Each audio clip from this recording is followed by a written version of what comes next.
Hello guys, स्वागत है आपका एक नई वीडियो में। आज की इस वीडियो में आपको बताने वाला हूं एक नए गवर्नमेंट जॉब वैकेंसी नोटिफिकेशन के बारे में।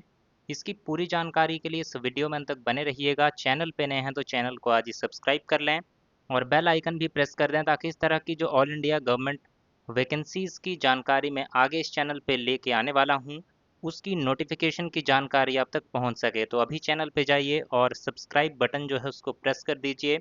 साथ ही साथ आप इस नोटिफिकेशन को, ये जो वैकेंसी की नोटिफिकेशन जारी किया गया है, इसको आप हमारे टेलीग्राम चैनल पे जाइए, ट्रेंडिंग रोजगार सर्च करिए और उस पर आपको ये नोटिफिकेशन जो है मिल जाएगा। इसका लिंक वीडियो के डिस्क्रिप्शन में भी दिया गया है। अब शुरुआत करते हैं इस वीडियो की। तो यहाँ पे आप देख पा रहे होंगे स्टाफ सिलेक्शन कमीशन एसएससी के द्वारा ये नोटिफिकेशन जारी किया गया है सीजीएल 2025 का।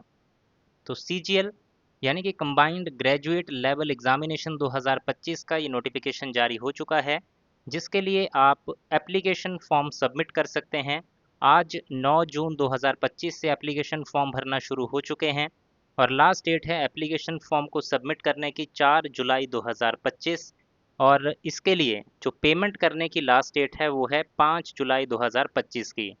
अगर कोई गलती आपसे फॉर्म में हो जाती है तो आप करेक्शन उसमें कर सकते हैं 9 जुलाई से 11 जुलाई के बीच में। और टायर वन एग्ज़ाम की बात करें, जो इस भर्ती का सीजीएल 2025 का टायर वन एग्ज़ाम होगा वो होगा 13 अगस्त से 30 अगस्त के बीच में और टायर टू एग्ज़ाम होगा दिसंबर 2025 में। इन्होंने ये अपना टोल फ्री नंबर भी दे रखा है। अगर आपको कोई जानकारी चाहिए, कोई हेल्प चाहिए तो आप इस नंबर पे कांटेक्ट करके इनसे जानकारी ले सकते हैं। तो यहाँ पर ये जो एग्ज़ामिनेशन कंडक्ट करवाया जाता है ये ऑल इंडिया लेवल पे कंडक्ट करवाया जाता है। जो वैकेंसीज़ होती हैं ग्रुप बी और ग्रुप सी की, डिफरेंट मिनिस्ट्रीज जो होती हैं गवर्नमेंट ऑफ इंडिया की और जो वेरियस डिपार्टमेंट होते हैं गवर्नमेंट ऑफ इंडिया के, वहाँ पे ये वैकेंसीज़ के लिए नोटिफिकेशन जारी होता है। बात करें यहाँ पे डिफरेंट जो पोस्ट हैं उनके बारे में, कौन कौन सी पोस्ट यहाँ पे निकलती हैं इस एग्जामिनेशन के थ्रू। तो यहाँ पे पोस्ट है असिस्टेंट सेक्शन ऑफिसर की। ये वैकेंसी है सेंट्रल सेक्रेटरीट सर्विस में, जिसके लिए आपकी एज 20 साल से लेके 30 साल के बीच में होनी चाहिए। उसके बाद इंटेलिजेंस ब्यूरो में है, इसके लिए 18 साल से लेके 30 साल के बीच में। इसके बाद मिनिस्ट्री ऑफ रेलवेज में है आपकी ये वैकेंसी। इसके बाद ministry of external affairs AFHQ, इनके लिए 20 साल से लेकर 30 साल के बीच में उम्र आपकी होनी चाहिए। Ministry of electronic and information technology, other ministries department and organisation, इनके लिए आपकी एज इस पोस्ट के लिए 18 से 30 के बीच में होनी चाहिए। इसके बाद जो पोस्ट है वो है इंस्पेक्टर ऑफ इनकम टैक्स। ये CBDT में वैकेंसी है ग्रुप सी की, 18 से 30 साल के बीच में उम्र होनी चाहिए।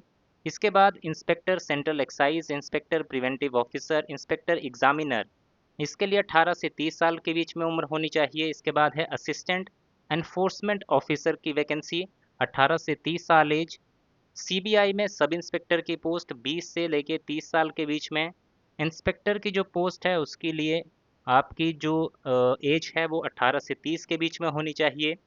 सेक्शन हेड की जो पोस्ट है उसके लिए 18 साल से लेके 30 साल के बीच में उम्र जो है वो आपकी होनी चाहिए। ये पोस्ट थी जिसके लिए आपका पे लेवल रहेगा 7 का। नेक्स्ट जो है उसमें है आपका पे लेवल 6। इसके लिए जो वैकेंसीज हैं वो हैं असिस्टेंट और असिस्टेंट सेक्शन ऑफिसर। इसके बाद executive assistant, research assistant, divisional accountant, sub inspector NIA, sub inspector junior intelligence officer MHA। और इनके लिए जो मैंने ये वाली वैकेंसीज बताई आपकी एज 18 से 30 के बीच में होनी चाहिए। उसके बाद जूनियर स्टैटिस्टिकल ऑफिसर, इसके लिए एज होनी चाहिए 18 से 32 के बीच में। स्टैटिस्टिकल इन्वेस्टिगेटर ग्रेड 2, 18 से 30 एज। ऑफिस सुपरिंटेंडेंट CBDT, 18 से 30।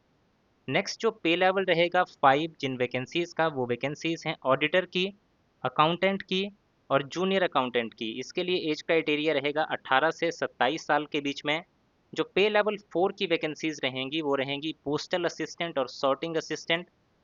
इसके बाद senior secretariat assistant upper division clerk, senior administrative assistant MES में, tax assistant, sub inspector, central bureau of narcotics में।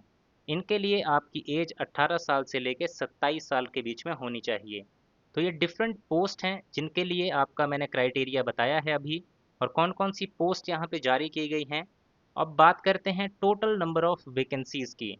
तो टोटल नंबर ऑफ वैकेंसीज़ जो यहाँ जारी की गई हैं वो है 14,582 वैकेंसीज़। तो 14,582 वैकेंसीज़ के लिए इस बार की भर्ती जो है सीजीएल की कंडक्ट की जाएगी।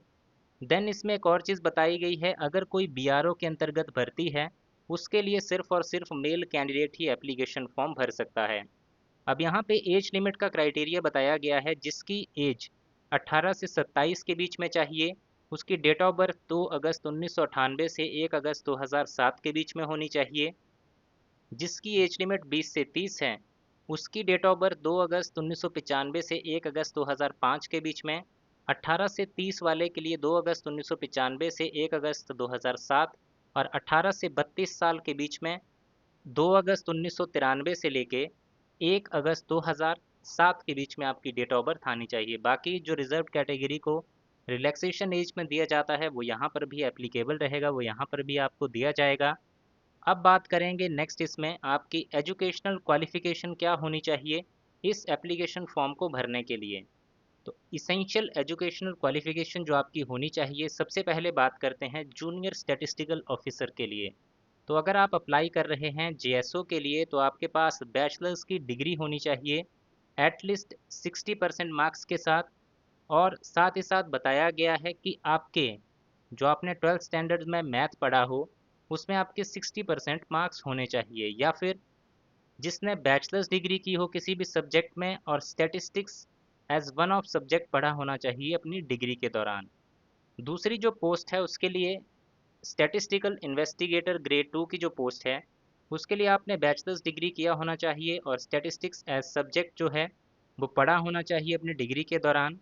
साथ ही साथ यहाँ बताया गया है कि इस पर्टिकुलर पोस्ट के लिए जो आपने स्टैटिस्टिक्स एज सब्जेक्ट पढ़ा होना चाहिए ये अपने डिग्री लेवल में पार्ट 1 पार्ट 2 और पार्ट 3 जो होता है उसमें यानी तीनों साल पढ़ा होना चाहिए, या फिर जो आपके 6 सेमेस्टर होते हैं उन 6 सेमेस्टर में आपने ये सब्जेक्ट जो है वो पढ़ा होना चाहिए सभी सेमेस्टर में, ये जो स्टैटिस्टिक्स का सब्जेक्ट है।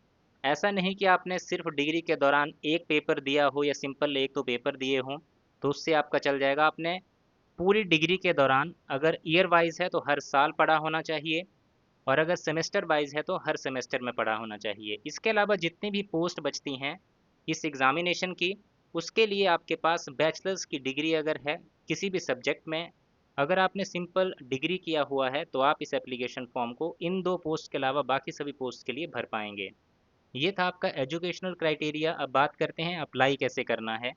तो ssc.gov.in पे जाके आपको रजिस्टर करना है और एप्लीकेशन फॉर्म सबमिट कर देना है, या फिर इनकी जो मोबाइल ऐप है माई एसएससी इस पे आपको जाना है, इस पे जाके आप एप्लीकेशन फॉर्म सबमिट कर सकते हैं। दोनों ही तरीक़ों से आप एप्लीकेशन फॉर्म जमा कर पाएंगे। एप्लीकेशन फ़ीस भी आपको पे करनी होगी 100 रुपये की जब आप एप्लीकेशन फॉर्म सबमिट करेंगे। और अगर आप एक फ़ीमेल कैंडिडेट हैं या रिजर्व कैटेगरी से बिलोंग करते हैं तो आपको कोई भी एप्लीकेशन फ़ीस देने की ज़रूरत नहीं है। तो ये था इन वैकेंसीज़ के बारे में पूरा इन्फॉर्मेशन। अगर आपको जानकारी अच्छी लगी हो तो वीडियो को लाइक ज़रूर करें, शेयर करें दोस्तों के साथ, और इसी तरह की जानकारी आगे भी पाने के लिए चैनल को आज ही सब्सक्राइब कर लें और बेल आइकन भी प्रेस कर दें। So thank you guys for watching this video. मिलेंगे इसी तरह की नेक्स्ट वीडियोज़ में।